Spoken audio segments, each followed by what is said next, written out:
לכל בן אדם יש מחשבות מודעות ומחשבות לא מודעות. המחשבות המודעות זה המחשבות שאנחנו בוחרים לחשוב, שאנחנו רוצים לחשוב.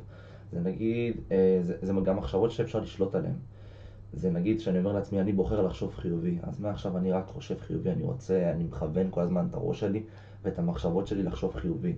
אני בוחר לעשות ככה וככה, אני בוחר ללמוד משהו חדש. אלה מחשבות מודעות, אלה מחשבות שבעצם אני מכוון את המחשבות שלי אל משהו אחד, אני מכוון את האנרגיה שלי אל משהו אחד ואני מתרכז בו. המחשבות הלא מודעות אלה בעצם המחשבות שאני רגיל לחשוב, אלה המחשבות נגיד שאני קם בבוקר וישר עולה לי המחשבה של אני כזה אפס, אני כזה כישלון, איזה באסה שזה קרה לי וזה. ואז ישר שהמחשבה הזאת עולה לכם לראש, אתם לא מנסים לשנות אותה, אתם שוקים בה.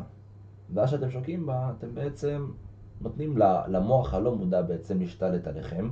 וכשהמוח הלא מודע משתלט עליכם, ואתם חושבים כל היום דרך המחשבות הלא מודעות האלה, אתם מרגישים בדיוק כמו שאתם חושבים, ואז אתם מתנהגים בדיוק כמו שאתם חושבים.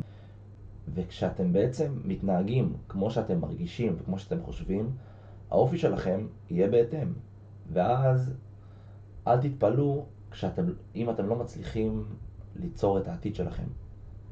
כי העתיד שלכם הופך להיות בול מה שאתם חושבים ומה שאתם מרגישים ואיך שאתם מתנהגים. העתיד שלכם הופך להיות העבר שלכם.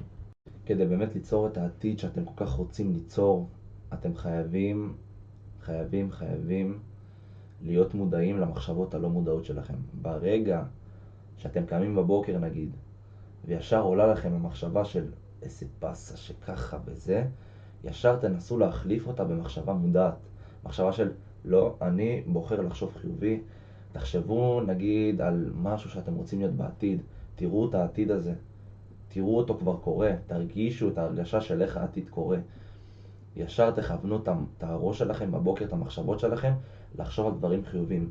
כשאתם עושים את זה, אתם כבר הופכים להיות מודעים למחשבות שלכם, וכשאתם מודעים למחשבות שלכם, אתם תצליחו ליצור את העתיד שלכם.